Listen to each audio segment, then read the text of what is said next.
kepolisian dan Pak Bambang Tri segera menyelesaikan, dan pengacara juga akan segera menuju Bareskrim ya untuk mendampingi Pak Bambang Tri sehingga ada keterangan pers resminya apa yang terjadi dengan Pak Bambang Tri. Tetap semangat Pak Bambang Tri. Menurut kalian kenapa sih nih guys? Subscribe media-media Islam daripada kita subscribe media-media maksiat.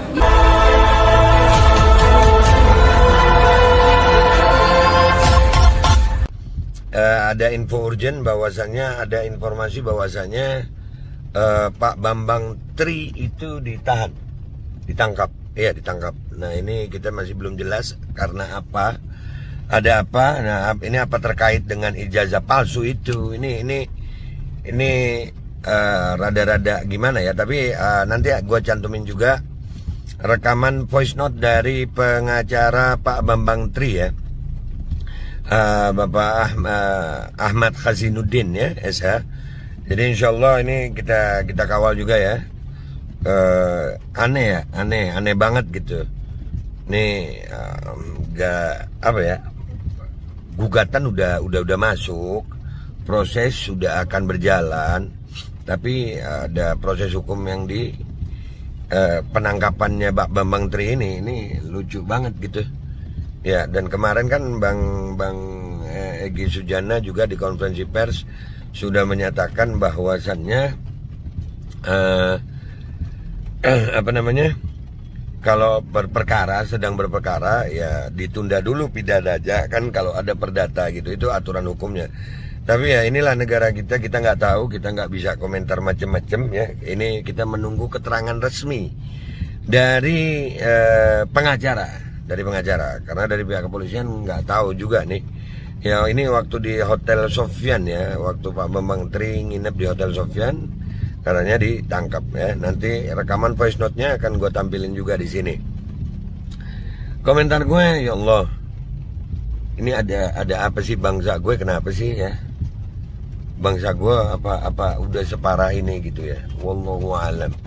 Apa yang harus, sampai nggak tahu gue mau ngomong apa ya. Kesian Pak Bambang Tri, tapi ini perkara pidana apa gitu ya. Mungkin saja ada perkara pidana yang dilakukan Pak Bambang Tri, mungkin tidak berkaitan dengan ijazah palsu itu, mungkin karena Gus Nur ya, di konten Gus Nur yang mubahala itu Gus Nur juga diperiksa ya, sudah diperiksa. Terus sekarang Pak Bambang Tri ditangkap ya. Mudah-mudahan aja nggak ada apa-apa, mudah-mudahan tidak ada apa-apa.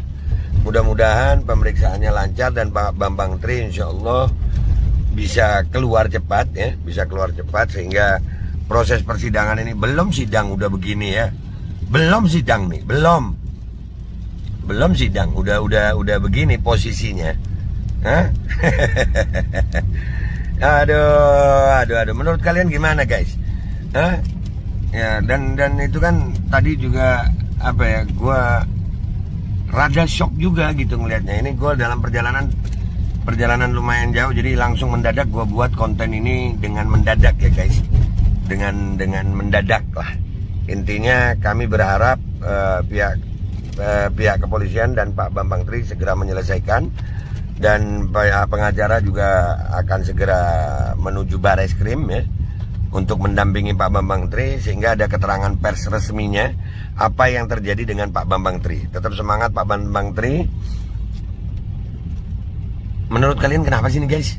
Menurut kalian kenapa nih? Ini menurut kalian kenapa? Ya Allah, begini amat ya. Karena akhirnya timbul apa ya? Syak prasangka gitu. Ya, tapi jangan mengambil kesimpulan asumsi apa-apa. Ya, jangan mengambil kesimpulan asumsi apa-apa. Kita masih belum tahu apa yang terjadi. Kita masih belum paham apa yang terjadi. Jadi kita berharap segera selesai nih dan ada keterangan resminya. Dan tadi ada keterangan dari Pak Ahmad Khazinuddin juga mengatakan bahwasanya karena gugatan udah masuk ya, itu nggak ganggu perkara apa-apa sih, nggak ganggu perkara apa-apa. Walaupun umpamanya nih ditemukan hanya ada pidana ya, Pak Bambang Tri, itu tetap aja perkara tanggal 18 Oktober itu tetap berjalan ya, perkara ijazah palsu itu tetap berjalan. Oke guys, gitu aja breaking news dari gue ya. Kalian simak habis gini rekaman VN dari Pak Ahmad Hasinuddin ya. Oke, itu aja dari gue ya guys. Doain selamat gue ya. Gue minta maaf kalau ada salah. Sampai jumpa di konten-konten gue berikutnya. Wabillahi taufiq walhidayah wa ridha wal inayah wal afu minkum. Wassalamualaikum warahmatullahi wabarakatuh. Ada apa ya? Kenapa sebegitunya ya? Bismillahirrahmanirrahim. Assalamualaikum warahmatullahi wabarakatuh. Saya Ahmad Kozinuddin, kuasa hukum Saudara Bambang Tri selaku penggugat dalam perkara 592/PDTG/2022/PNJ-KTPST yang sudah tercatat di Pengadilan Negeri Jakarta Pusat tanggal 3 Oktober 2022 yang lalu, mengabarkan bahwa hari ini saya ditelepon oleh klien saya, Saudara Bambang Tri Mulyono, yang sedang menginap di Hotel Sofian Tebet.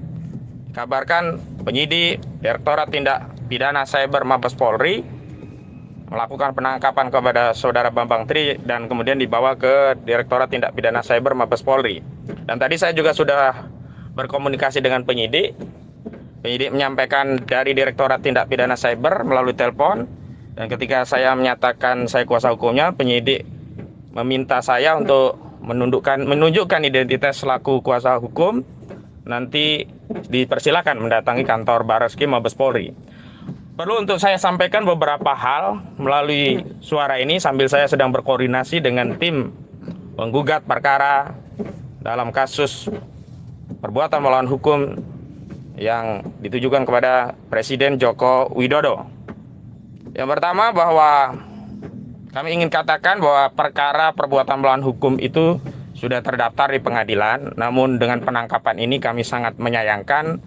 Semestinya Barreskrim Mabes Polri dapat menangguhkan proses hukum terhadap klien kami. Kami juga belum tahu proses terhadap klien kami itu terkait perkara tindak pidana apa. Namun patut diduga ini tidak juga jauh atau masih ada kaitannya dengan adanya gugatan yang diajukan klien kami, yakni berkaitan dengan gugatan perbuatan melawan hukum berupa penggunaan ijazah atau dokumen palsu untuk proses pemilihan calon presiden 2019 yang lalu. Yang kedua, kami tetap mengedepankan asas presumption of innocence, asas praduga tidak bersalah. Dan meskipun terjadi penangkapan kepada klien kami, perkara ini tidak batal demi hukum karena kuasa belum atau tidak pernah dicabut oleh klien kami. Dan tanggal 18 hari Selasa 18 Oktober 2022 sudah dijadwalkan untuk sidang dalam perkara 592/PDTG/2022/PNJ-KTPST.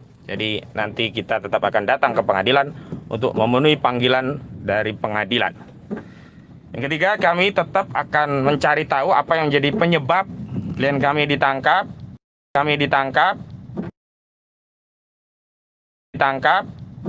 Dan hari ini juga berbarengan dengan selesainya pemeriksaan kasus klien kami yang lain, yakni Gus Nur, di mana Gus Nur diperiksa sehubungan dengan konten podcast Gus Nur yang melakukan mubahalah terhadap Saudara Bambang Tri pada materi ijazah palsu Presiden Jokowi.